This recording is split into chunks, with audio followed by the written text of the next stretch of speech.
Here we go.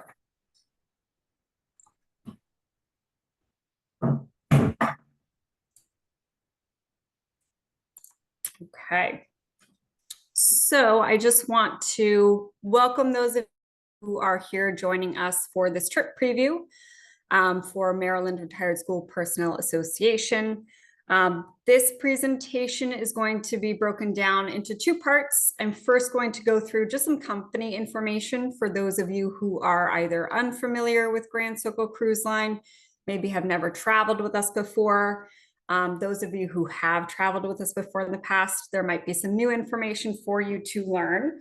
The second portion of the presentation will delve more into the itinerary itself, what you can expect on this trip, and then I will have a question and answer section at the end as well. So hopefully all in all, we'll be filling up the full hour for this presentation. So I will just ask that you save all your questions till the end of the presentation when we get to the Q&A section. And before I get into the presentation, I'll just introduce myself quickly. My name is Michelle Esty. I am the current director of our group service and marketing teams at Grand Circle, specifically for our group travel department. So the department that I work for, we specifically work with many other groups, large organizations. We work with a lot of Osher lifelong learning institutes at different universities and colleges across the world, or I'm sorry, across the US. Also, we work with some retired teachers associations varying from all different states. So we'll get into why that matters, why it makes sense that we do this. I have been working with Grand Circle Travel for the past 12 years. And the nine of those past 12 years, I've specifically been working with the group travel department. So I do also have Casey here today with me, but she's mostly just going to be observing in the background. So I will move forward with this presentation so we can get started. So just some information about who we are as a company. We had our 65th anniversary last year. We've been in the international travel industry since 1958. And I will get a little bit more into how we started as a company, what our ties are to AARP, but we are one of the leaders in international travel for Americans over 50 years old. That is really who we are target marketing is travelers who are retired, who are looking to get out and explore the world and increase their learning. There's always something that can be learned through our travels, and that is really a pillar of who Grand Circle is and how we come up with our tours. So what our ties are to AARP. So Ethel Andrus was actually the founder, one of the founders of the American Association of Retired Persons. She was not only a retired teacher, but the first female principal in the state of California and actually in the nation. And she was the one who actually not only helped founded the AARP, but Grand Circle Travel, which is one of the brands of our company. The reason she founded Grand Circle Travel was she wanted to provide her peers, teachers, an opportunity to not only extend their learning, but be able to get out and see the world at a really great value and keep the trips and basically an extension of learning. So she really wanted her peers, not only in California, but the whole world, to be able, while they were having their summer breaks from school, get out and expand their knowledge that they could then bring back into their classrooms. So on this slide, there is a picture of Ethel Andrus, our founder for Grand Circle Travel, and the bottom right is one of the very first pictures of a group of travelers, of course, in front of the Taj Mahal in India.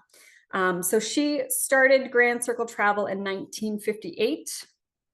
And in 1985, the current owners, Alan and Harriet Lewis, Alan unfortunately has since passed away, but they had purchased Grand Circle Travel in 1985. Its headquarters was in New York City, and they moved the headquarters to Boston, where our headquarters currently is. The picture of the building on the right is still the building that we operate out of. So we have probably close to 400 associates in our Boston office, but I will mention in a couple of slides our worldwide presence as well. So Alan and Harriet purchased Grand Circle again in 1985. In 1998, Alan established Grand Circle Cruise Line, which I'll be speaking mostly about today, as that is the brand of travel that we have this Holland and Belgium cruise on, which is Grand Circle Cruise Line. That was established again in 1998. And in 1993, we also acquired Overseas Adventure Travel, which is another brand within our family of travel brands, which was also another company that was founded by a female teacher, educator. So throughout this whole presentation, you'll see how we are tied to education and how that plays an important role in all of our trips. So just a quick overview of who our travelers are. We cater to American travelers from all over the United States. 60% of our travelers happen to be women, and many of those are solo travelers as well. We are one of the most solo-friendly travel companies out there. 40% of our travelers are former educators. That is a really unique statistic. Again, all of our trips, you'll see, we really try to keep pillars of learning, of discovery. What we don't want you to do on our trips is go and just see the major tourist sites and not really get a sense of who the people are, how they live, how their lives might be similar to ours, how they might differ from ours. So we really want to immerse you in the cultures, in the people, how they live their lives, so that you get a sense of where you've traveled and you don't just feel like you were a tourist there. Most of our travelers are over the age of 55, typically retired.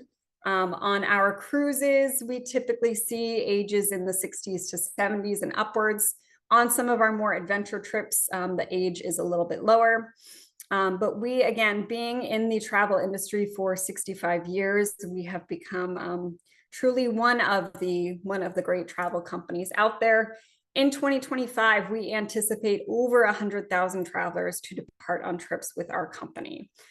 For 2024 departures, we are probably going to have about 90,000 travelers depart with us. So part of that success is that we have a family of travel brands. Again, we're mostly going to be discussing Grand Circle Cruise Line today, but we also have Grand Circle Travel, which is the arm that Ethel Andrus had founded, and Overseas Adventure Travel, which was originally founded by Judy Wineland.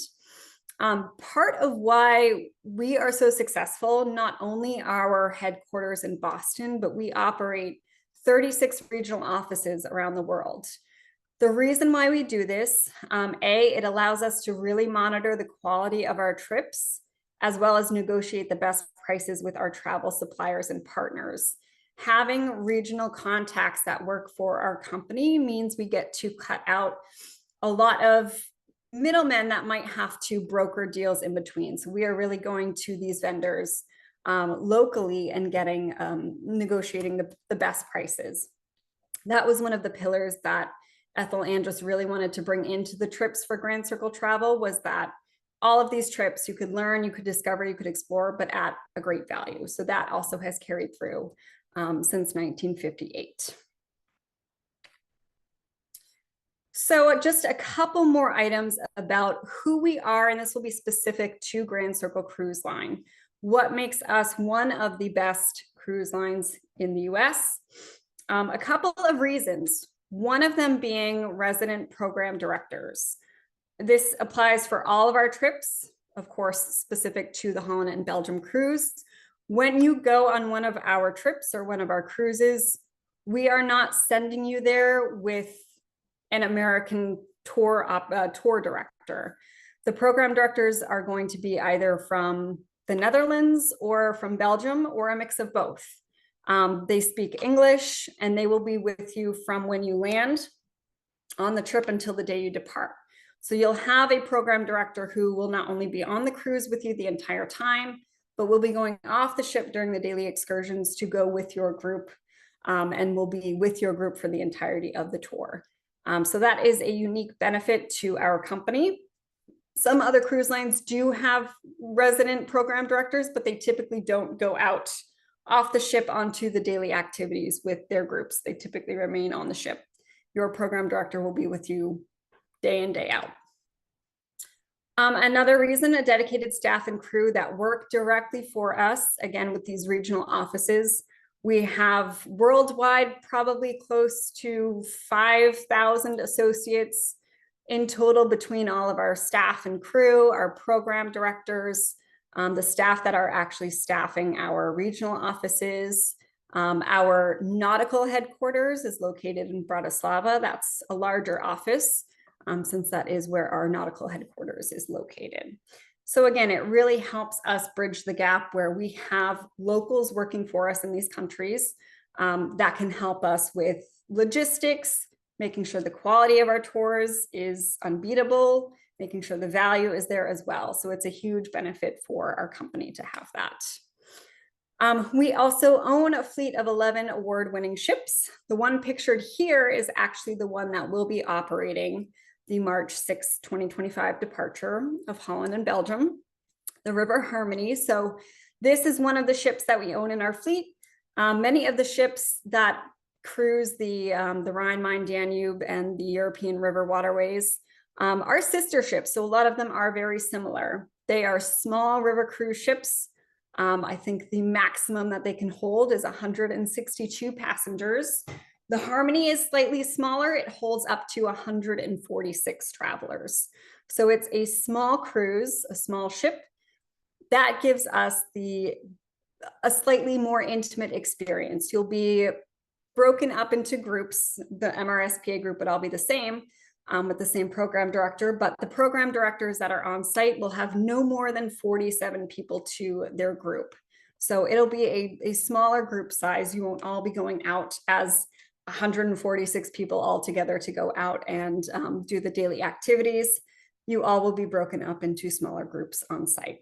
So that is another benefit, that we own and operate our own ships. So we have really the quality control that we need since we own the ships. Grand Circle's 4 pillars. I've led on to this a little bit. This is what you would find for any of our trips, both with Grand Circle Travel and Grand Circle Cruise Line. Value being the top. We really want to make sure that it's accessible for everybody to get out and travel and experience what it's like to learn through travel. Again, the regional offices and long-term relationships that we've established with vendors help keep our costs low. And we have the best value for solo travelers, especially. Choice is the next pillar. This is a tour that we've put together with the help of our regional team to make sure that what we are highlighting on the tour makes sense, that it's attractive to people, that it's hitting, yes, some of the high tourist spots, but also you get to see some provincial life. But we also know that this is a vacation for you. It's your trip. So you're able to personalize your trip. We offer pre and post trip extensions. They're optional. You don't have to take them. Land only transfers if you'd like to arrange your own flights. We offer a couple optional tours. You can break away before or after your flight. We can really help too. We have a fully staffed air department. So if you were to book the trip and you wanted us to arrange your flights, we have a lot of flexibility with what we can do there. So the choice that you wish to have for this trip matters to us. Discovery is the next pillar. Meaningful interactions with locals, off the beaten path spontaneity. Those are really 2 keystones for all of our trips. We want you, again, not to feel like you're just a tourist and you've gone to see the sights and you've taken your pictures, but we want you to talk with the locals, meet the local people, have a cup of coffee with them in their home, and really get to know how their life is, again, similar or different to ours here in the US. Off the beaten path spontaneity as well is a very big keystone for all of our trips. While there is a planned itinerary and scheduled activities, we understand being flexible to have unique experiences that might come up that we don't plan. So that is part of these trips as well, is that if your program director sees something unique that's happening that's not part of the planned itinerary, they have the flexibility to say, come with me, I want to show you this. We're going to stay here for a little while and see this experience and get to experience it as well. So that is another part of the trips that is extremely important to us, is the flexibility that Yes, we have a structured itinerary, but we have flexibility if a unique experience happens in the moment. Pacing as well. We do balance walks or lengthy tours with downtime to allow you to rest, have some time by yourself if you need to, or time for you to make your own explorations if there's something that is of interest to you in particular that's not planned on one of our itineraries as an included activity. The program directors, again, they're with you every step of the way, and they are a resource for you. If there is something in particular that's not on the planned itinerary that you really want to see, they're there to help make sure that you see it. They can help you arrange if it's transportation to get to a specific museum that we don't go to and back, anything like that. They're there to help make sure that they can tailor the trip to your needs as well. Just a quick glance at how the ships are laid out. All of our ships on the river, on the European riverways, have outside cabins with a river view. We do have different deck levels that have different benefits, but the cabins are mostly all the same in terms of layout, square footage. Cabins are approximately 160 square feet. The Serenade deck, which I'll show you the cabin layout of the ship later, that is the top level of cabins, and that does feature a private balcony with floor-to-ceiling sliding glass doors. The one thing about the Serenade cabins is that because you have a private balcony, the actual square footage of the cabin itself is slightly less than 160 square feet. But all cabins, again, are outside cabins. We do not have any inside cabins. They all have a wardrobe with luggage storage under the beds, a drawer. You have a private bath with shower, hair dryer, amenities included. Every cabin has its own individual heating and air conditioning controls. There's a flat screen color TV and radio, a direct telephone, a safe. In terms of the beds, all of our cabins have the same style, which is 2 twin beds that convert to day beds or sofas during the day, and then convert to beds for the evening. All of the cabins are non-smoking cabins. There is a smoking section on the sun deck. It doesn't get used frequently, but the cabins themselves are non-smoking. So in terms of the cabins as well, the Serenade level, which again is that top level, does offer a private balcony. If you are on the Cantata or Sonata deck levels, which are the mid-level of the ship, you will have a large picture window that does not open. And then the Prelude cabin, which you can see sort of towards the bottom here, the schematic, that cabin will have just a large picture window towards the top, towards the ceiling of the cabin. Those cabins do technically sit below the water level usually. So your window in that cabin, you'll be looking out right at the water level. So again, spacious outside cabins. This is just a quick picture. You can't see a ton of the layout, but this would be a Serenade cabin where you have the private balcony, and the beds on the sides there are currently in the day bed or sofa configuration. The sun deck as well, I would say, is probably one of the 2 main areas to congregate, especially when you have a day where you might be on the river sailing.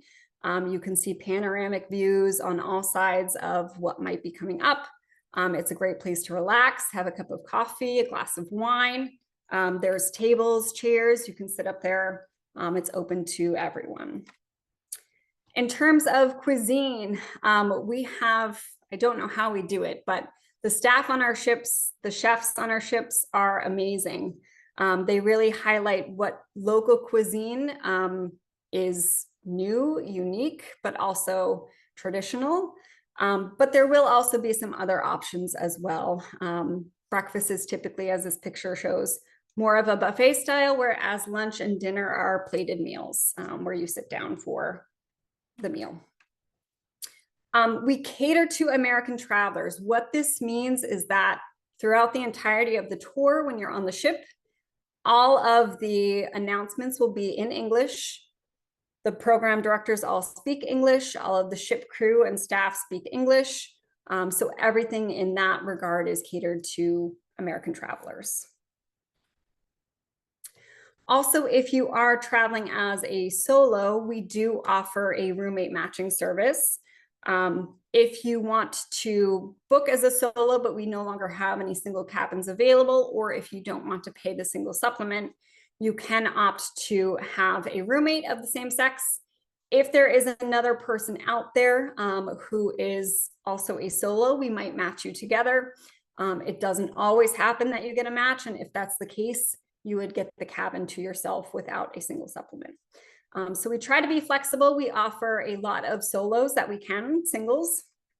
For our cruises, there is a small single supplement. But for all of our land tours, there are no single supplements, and we try our best to offer as many single rooms as we can. We can't give everybody a single room, but we really try to accommodate as many people as we can. So to wrap up the portion about our company, why we're considered the leader in small ship and worldwide river cruising. A lot of that actually just comes from our travelers. We have won awards over the years, most recently for 2024, USA Today's 10 Best Readers' Choice Awards. We did rank #1 for the best cruise line for solo travelers. We ranked #4 best river cruise line in 2024. And we were also #4 best river cruise line in 2023 for that specific award. Travel and Leisure's World's Best Award. We also have won World's Top Best River Cruise Lines. And we have held that award for a few years running now. And we also have received some awards for Condé Nast Reader's Choice as well. All of those are posted on our website, but it just speaks volumes to us that our travelers really appreciate the work and the dedication that we have put into these trips, how we organize our tours so that they are really speaking to our travelers. So I am going to now delve a little bit more into the trip itself. Holland and Belgium in Springtime is the name of the trip, and the departure date specifically that MRSPA has selected to promote is April 6th through April 17th of 2025. That particular sailing, you will be starting in Amsterdam and ending in Antwerp. It is an 11-day river cruise, 12 days if you include international airfare. Okay, now we get into the fun stuff. I like to start with fun facts about the Netherlands. It actually is an interesting time. They're not currently here, but I have 4 house guests who are actually Dutch, who've been staying with me for the past 2 weeks, not 4 weeks. They are up in the White Mountains of New Hampshire right now, but they were really excited when I told them that I was going to be giving a presentation about the Netherlands, also Belgium, but this cruise does focus most of its time in the Netherlands, so I'm going to focus these fun facts there. So just a couple fun facts. It is the lowest lying country in Europe, with 1/3 of the country below sea level. Netherlands also has the highest population density out of all the countries in Europe, which I found interesting. Of course, we'll get into how its location beneath the sea level plays a role into its history, into its culture. But that is a very interesting fact. It's estimated that there are 3 times as many bicycles as there are cars in the Netherlands. The Dutch own more bicycles than any other country in the world. Again, that is a very cultural fact about the Netherlands. Amsterdam in particular, I believe it's estimated that there are over 800,000 bicycles in the capital city alone. And speaking of its capital city, Amsterdam is built on over 11 million poles. If you have not been to Amsterdam before or don't know much about the Netherlands, 1/3 of it being below sea level, Amsterdam is, I believe, located about 1 meter below sea level, and it's actually a lot of different islands. I think about 90 islands make up Amsterdam. So because of that, the capital city was built on poles to keep it up above sea level. And it has over 1,200 bridges just in Amsterdam alone because of the 90 islands that it's sprawled across. There are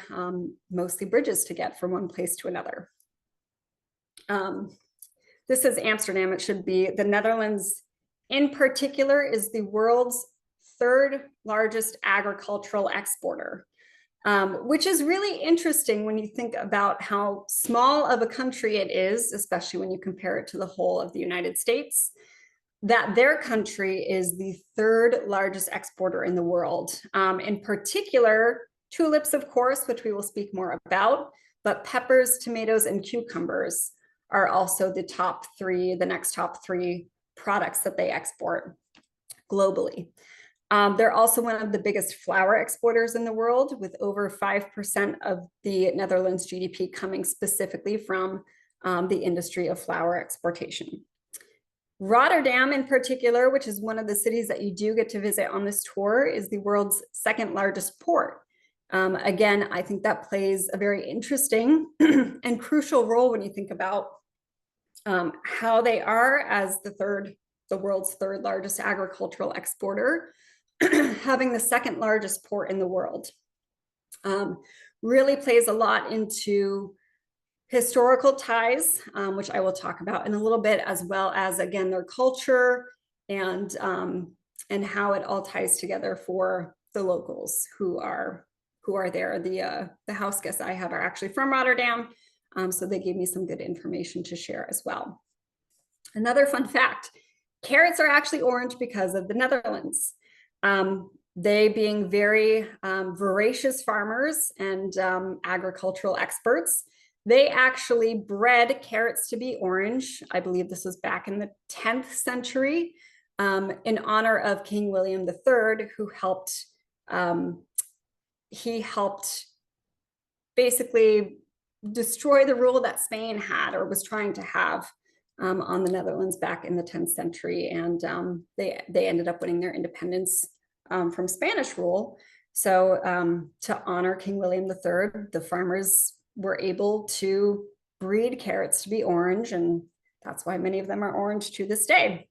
For those who don't know, the Netherlands, their country color is orange. So it does play a very big, important role for them in their country.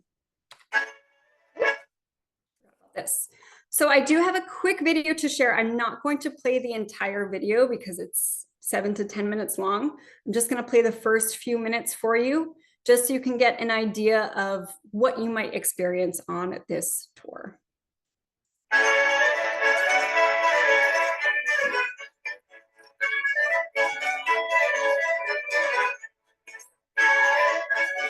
Europe's Low Countries, Belgium and the Netherlands, offer colorful new experiences. On its waterways and with its adventurous maritime people.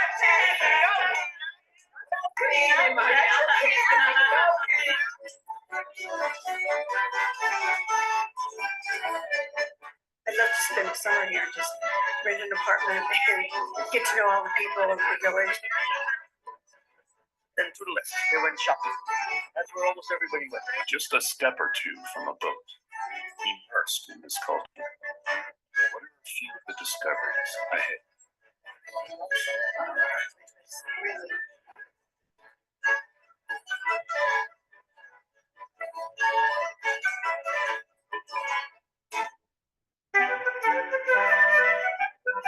For centuries, the winds from the adjacent North Sea have powered pumps to control water levels.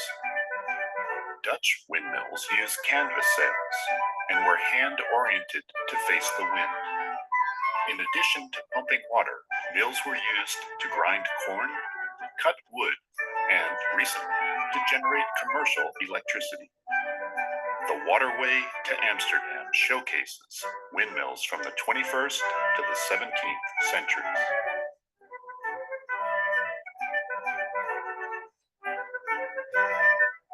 The Dutch crafted their houses deep and narrow to minimize taxes calculated on the frontage or width of a home. The resulting narrow staircases were difficult for moving furniture, so exterior hooks help winch goods in and out of windows. Keukenhof is the world's largest flower garden and grows over 7 million tulips across 70 acres. The name means kitchen garden. In medieval days, it supplied herbs to a countess living in a castle. In a country that produces 9 billion flower bulbs annually, over 23,000 acres of land are dedicated to greenhouse production. The IJsselmeer is the largest lake in Western Europe. It was created in 1932 when an inland sea was contained by the completion of a 20-mile-long dam.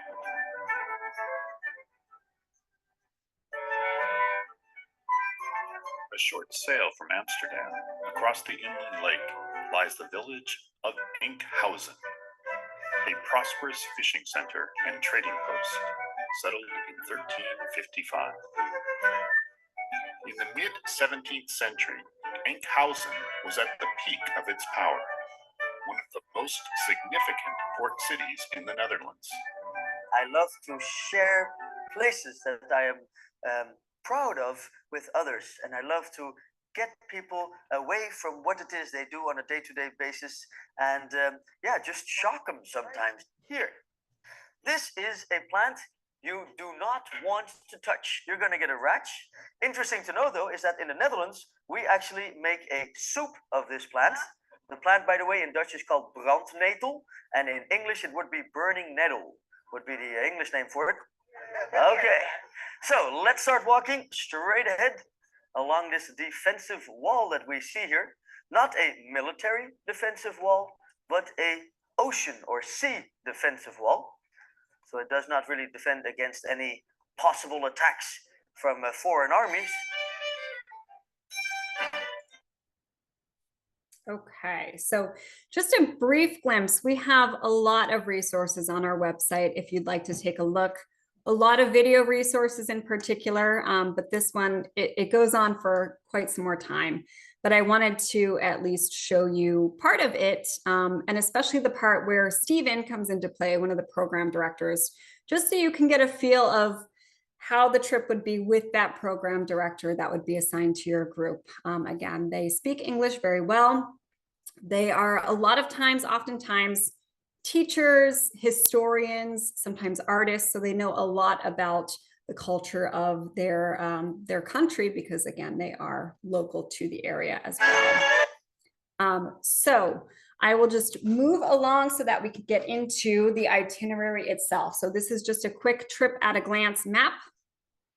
What this shows is basically the outline of how the trip will traverse the river and then where you will be flying into and out of. So again, this trip starts in Amsterdam. So you would be flying into Amsterdam Schiphol Airport, and you are going to be going up to Enkhuizen first, down to Hoorn, past Amsterdam again, down to Kinderdijk, Rotterdam, and then into the Zeeland province, which is down there in Vera.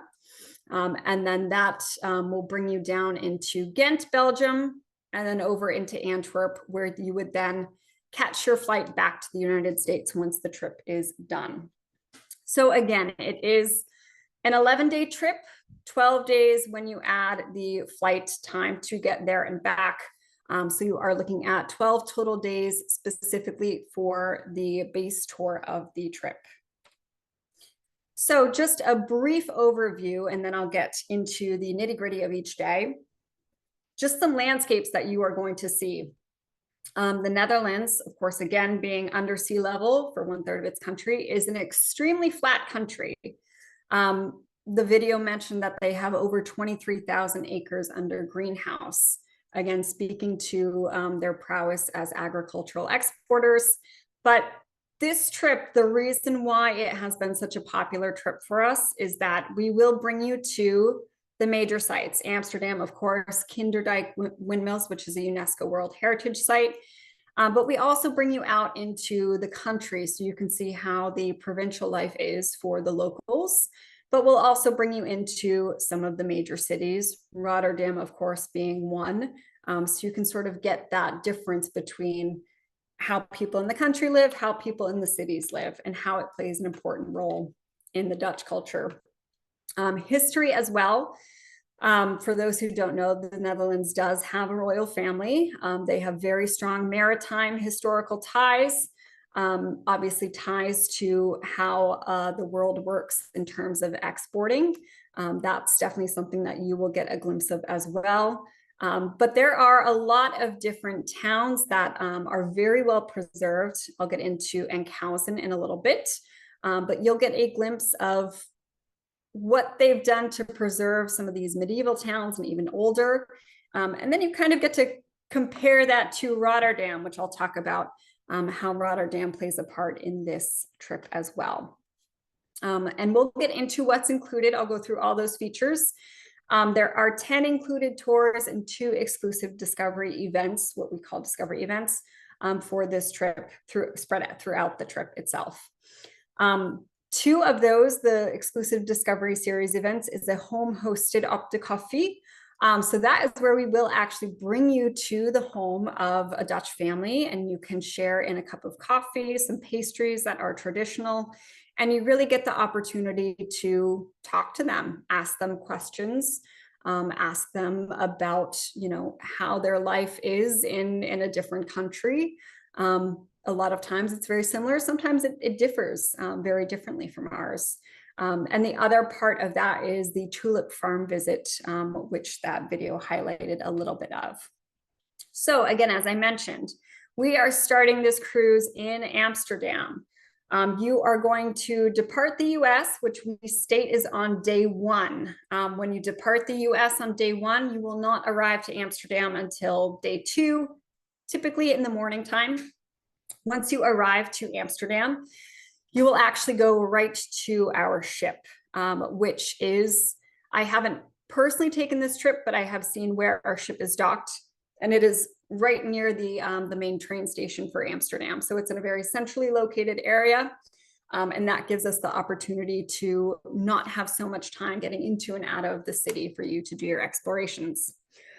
So when you are in Amsterdam, you'll have 2 nights on the ship in Amsterdam. When you get there in the morning, you will have some time to do some explorations with your program director, but knowing that day 2 will be the arrival day for everyone, it's kind of considered a rest day. You get to, you know, catch up for the time difference. We do have the opportunity, if you'd like to fly in even a little bit earlier, if you want to catch up on some rest. But the next day, day 3, is really when we're going to hit the ground running in Amsterdam. So you're going to have an Amsterdam Canal cruise when you're in Amsterdam.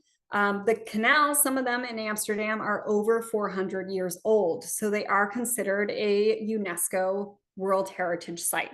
There are a few of those that we hit along this entire itinerary, but you do get to traverse Amsterdam by canal boat. And get to hear some more of the history and how the canals play a huge role in the culture, especially for the Dutch people. Houseboats in particular, it's estimated that there are over 2,500 houseboats in Amsterdam alone. Some of them have been there for over a century. So you'll hear more about that. And of course, the bicycle culture that is very prevalent in Amsterdam. We'll also take you to the Mint Palace, which is very funny because it was only used to mint money for a few years, but they still refer to it as the Mint Palace, the Mint Tower, excuse me. And then the Royal Palace also, we will take you there. So you will get to see some of the highlights of Amsterdam, but some of the less touristy places as well in Amsterdam. The Skinny Bridge, we will take you there. Of course, another part of the culture and history of the Netherlands is artists. Van Gogh obviously is one of the more prominent artists, famous artists that come to mind. So you will actually get to see a lot of areas throughout this tour that inspired some of Van Gogh's paintings. So after we've departed Amsterdam, which will be the evening of day 3, we'll be sailing to Enkhuizen in the Netherlands. So Enkhuizen is a really interesting town. It was established between 1000 and 1200 AD, and they have really preserved Enkhuizen extremely well so that you can still see remnants from when the town was established. It is on the smaller side. It's not going to be as big as Amsterdam. But it's very important to the Netherlands in terms of its maritime history, its maritime prowess. So we will actually take you to one of the museums in Enkhuizen that is an open air museum, and it depicts how life was in Enkhuizen during the 18th and 19th centuries.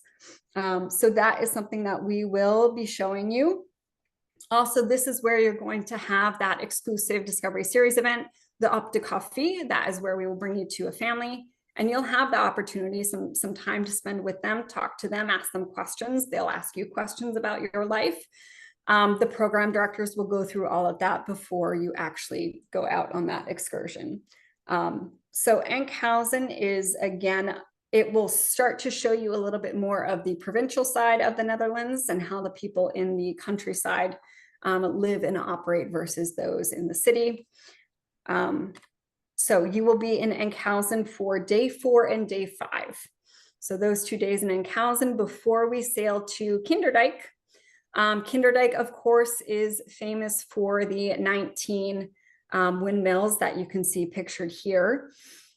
These are some of the oldest windmills in the Netherlands. And again, this is a UNESCO World Heritage Site. These are important windmills. They are still working windmills today, still to this day.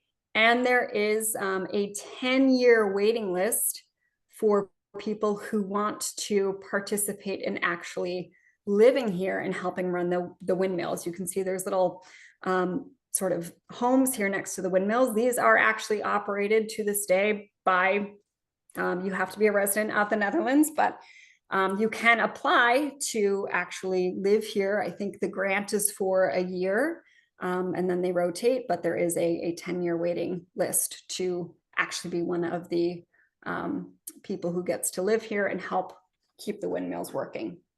But we will spend all of day 6 at Kinderdijk. You can see the famed 19 windmill structures and get time to just explore the area around Kinderdijk.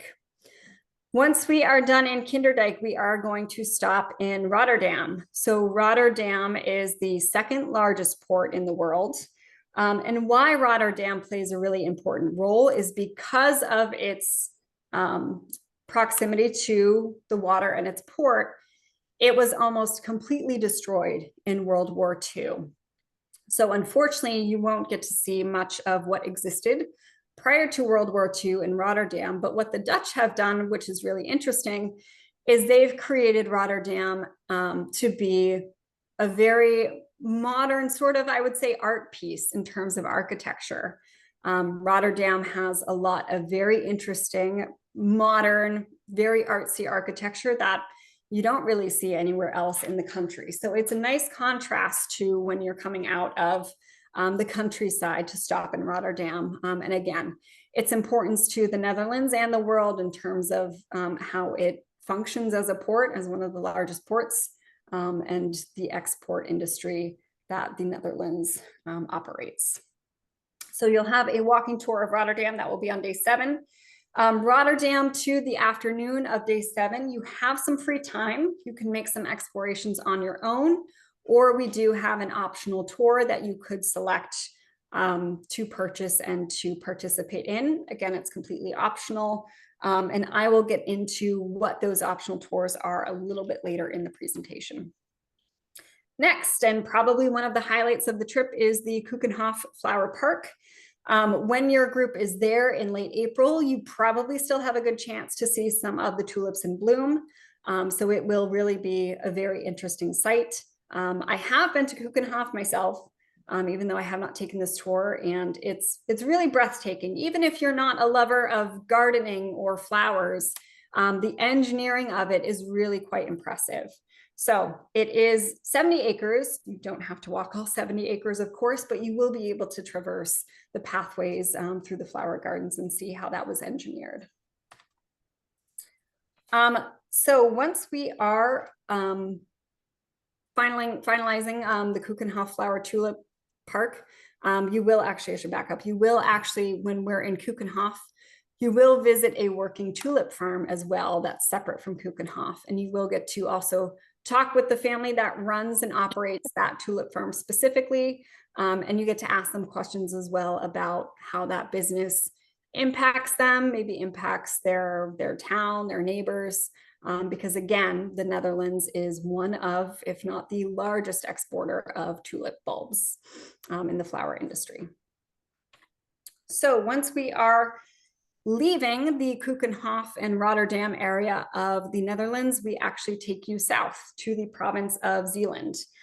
So that is where you will either be in Veere or Zierikzee, which is a medieval town. I think it depends which town we stop on based on what route we can take, what port we're able to get into. But both towns offer a similar look into how life is in the South.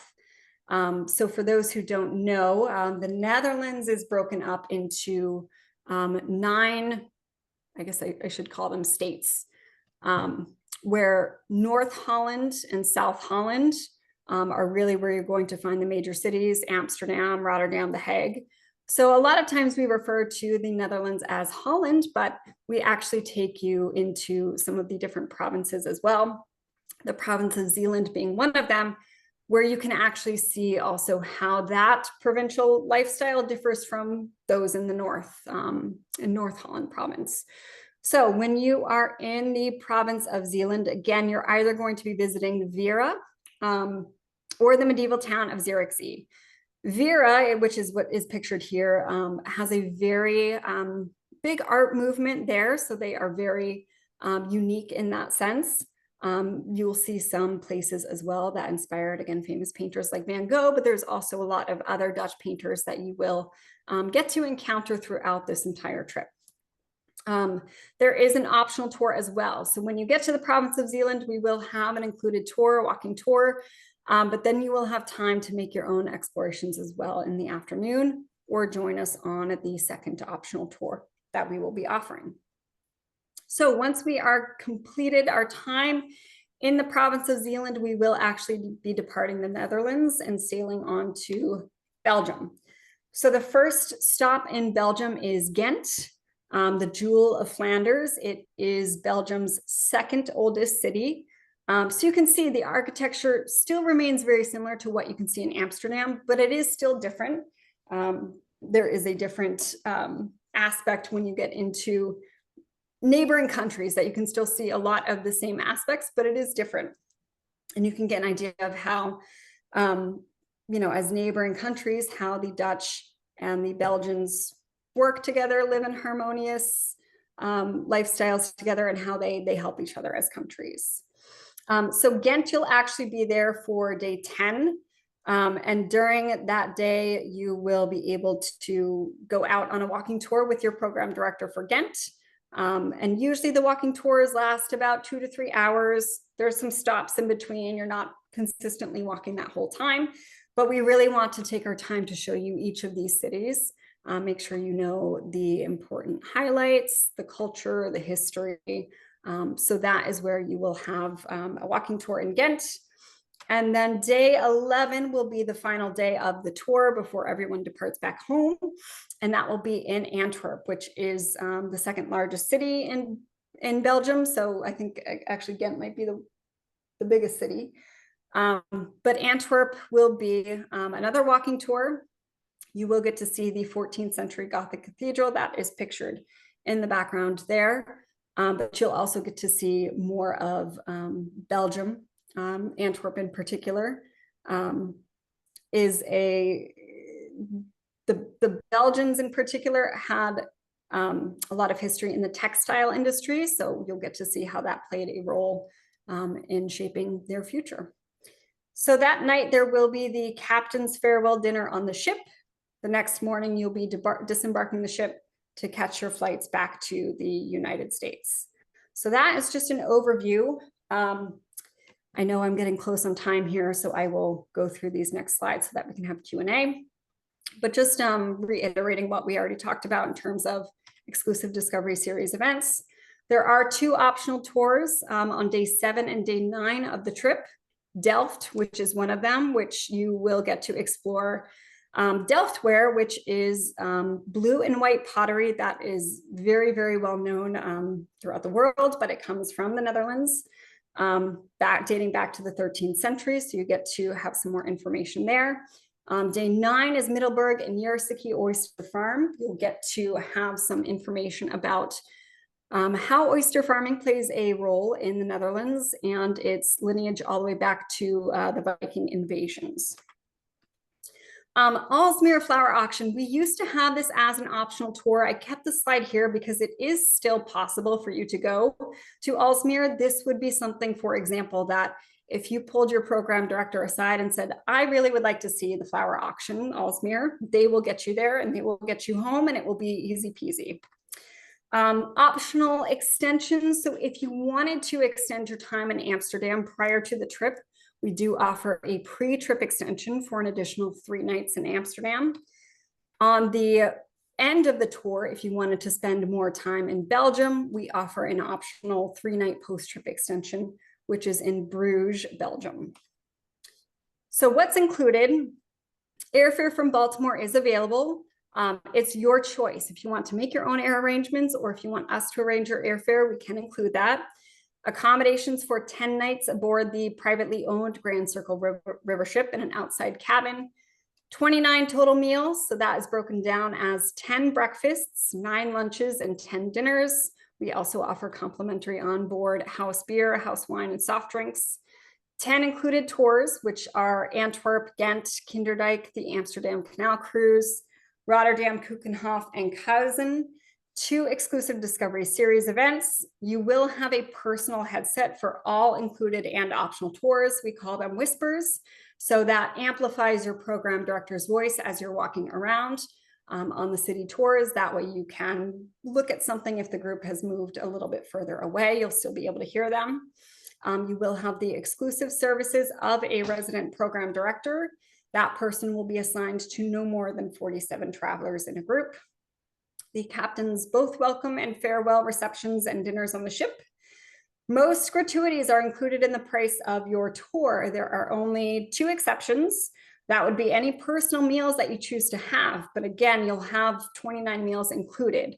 But if you choose to have a meal on your own off the ship, obviously, if there are any gratuities needed, that would be on your for your responsibility. And then your program director, we choose not to include the tips for the program director as we want to ensure that they're providing a truly excellent experience for you. And we want you to have the choice to, if they were excellent, if they were less than excellent, it's not already a set price that they've been given as tips. So that would be the only other exclusion. Baggage handling for 1 piece of luggage per person, including gratuities, is also included in the trip price. And then every time you travel with Grand Circle, you receive a 5% frequent traveler credit that you could use on a future Grand Circle trip. So just a quick overview of the River Harmony. Again, it is, I believe, 146 maximum travelers. The deposit for this trip in particular would be $750 per person. The prices listed on the right side of this chart are cruise only prices. So that would just be the price of the deck level. Airfare from Baltimore would be a $13.50 per person additional add-on to the pricing on the right side. The single supplement, again, it's a small single supplement. It's $6.95. We do limit single cabins. We try our best to accommodate as many as we can. Once the single cabins are filled up, we do have the roommate matching service that you can take advantage of. So the way the ship is laid out, we have the Prelude deck, which is the purple cabins listed here. That will be the bottom level of the ship. The crew quarters are down there as well, but you won't hear them. They are quiet as mice. Those cabins, you technically sit below water level when you're in your cabin. You have a picture window at the top of your ceiling of your cabin. So you won't be looking necessarily under the water. You'll still be looking above the water, but the cabin itself sits below water level. The Sonata and Cantata levels are midship. Those are where the majority of the passenger cabins are. There is a small staircase that differentiates between Sonata and Cantata. And then the Serenade deck is the top level. That will be the same level where the restaurant is, the lounge area, the bar, the reception, the library. And those cabins have, again, the private balcony. The Sonata and Cantata middle level ship cabins have a large picture window that unfortunately does not open. So I will wrap this up so I can answer any questions. I did put some information down here if you'd like to call to reserve. The most important thing is that you mention the group number for MRSPA. We do have some cabins set aside for MRSPA, so you can select from those cabins, or if there is a specific cabin you'd like, you're welcome to book that if it's available. But the group number, it is G as in group 528192. So once you provide that code to the travel counselor you speak to, they will be able to pull up specifically this trip for MRSPA. So Michelle, this is Heidi. I just wanted to let you know, even though it said an hour, unless you have to leave, we do have the Zoom as long as you need it. Perfect. So I know, I'm sorry I ran a little. oh, you're long. okay. I get chatty. No, you're okay. Keep going. It's fine. I will open it up to any questions that I can answer about the trip, about how you make your reservation, anything like that. I don't know, Heidi, if you typically do, like if you raise your hand or if you just hop in, whatever's easiest.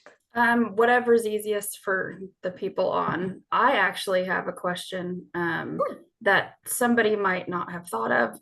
And I think this is probably something you could search on your own, but what is the typical weather in April? Yes, it's a great question. Because I saw some people in heavy coats and I didn't know if those were. Yeah, so we actually start operating this tour in early March. We only do sailings early March through April. So going in mid to late April, or early, I should say early to mid-April, being in Maryland, it's probably going to be a little bit colder than where you typically are from, but the low temps are going to probably, in the morning and evening, will probably be hovering in the mid 40s, low 40s possibly. And then during the day, it should be anywhere from low to mid 60s.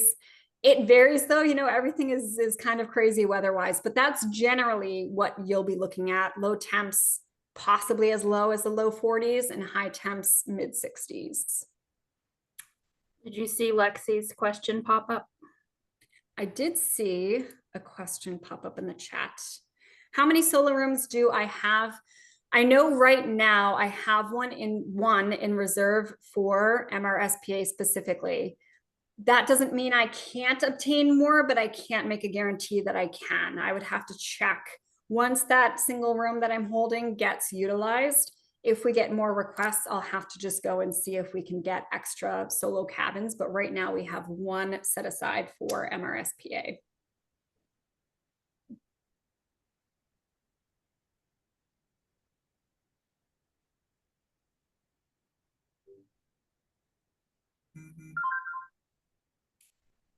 Any other questions about, do you offer travel cancellation insurance and nonstop flights? Great questions, Beth. We do offer travel protection. The travel protection plan that we offer is administered through TripMate. They are a separate company, but we have a partnership with them where we offer travel protection. It's broken into two parts. There's part A, which is cancellation for any reason. That particular part A benefit is provided by us and TripMate, and that allows you to cancel up until the day of departure for any reason. Now that could be if you had a bad hair day the day of departure and decided you didn't want to take the trip anymore, we would still let you cancel. But the way that waiver works is that if it's a non-covered reason, you would be reimbursed for the cancellation fee as a future travel credit with us. If it was a covered reason, then you would get a cash reimbursement. Part B benefits include medical evacuation, medical coverage, baggage loss, baggage delay, if there is trip interruption. So it is a very comprehensive plan. There's pretty much nothing about it that isn't covered. And it typically runs about 10% of the value of your tour. It's not based on age. So if your trip, for example, is, let's say, $4,000, that travel protection plan will be about $400. Nonstop flights, that depends. We always try to get nonstop flights. We have contracts with different airlines out of different hub cities. Baltimore, for example, if you were to fly out of there, the likelihood that we could get a nonstop flight directly to Amsterdam is pretty high. I can't imagine if there would be another stopover city in between, but we will try to get nonstop flights always. It sometimes varies. The airlines might charge a little bit more than what our contracted rate is for preferred flights, but we'd have to just check. But typically, that's always what we strive for, is nonstop flights, round trip. Especially out of the larger hub cities like Baltimore. When you get into the smaller home cities, like if you're flying from Manchester, New Hampshire, probably not something we can do, but it just depends on what's available.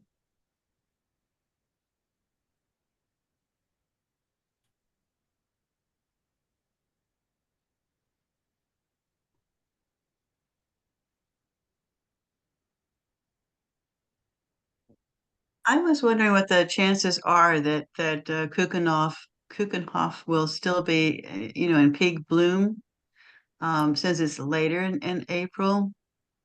It will probably be just starting blooms when you're there, because that will be middle of the trip when you get to Kuchenhof. So that would be specifically, let's see, 6, 7, 8, 9, 10, 11, 12, 13. So that would be on April 13th when you'd be at Kuchenhof. It's hard to determine. Again, the weather patterns would dictate when those blooms are actually blooming. If they have a very mild spring, they could bloom earlier. If they have a harsh winter, they could bloom later. So it varies, but usually the chances of seeing it fully in bloom happens a little bit later, but you probably still have a good chance of seeing some blooms when you're in Kuchenhof.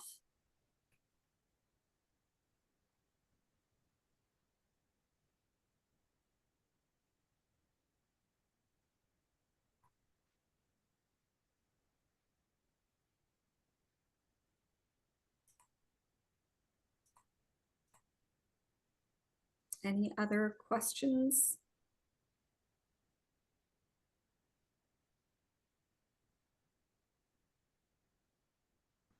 Okay. Heidi, if you'd like, I know you recorded this for the website. I can also send you a copy of the presentation if anyone wants to look through it. There are 2 videos embedded. I know I only showed one that took up a couple of minutes, but again, we have a lot of resources on our website as well, other videos, traveler reviews. We have travel planning guides as well, which you can only download on our website. And that is a really comprehensive guide about not only how you can prepare for the trip, what to expect on the trip, but also some other resources such as reading suggestions of famous authors, either about the Netherlands who are Dutch themselves, movie recommendations. So it's a very comprehensive guide as well that you're welcome to skim through on your computers.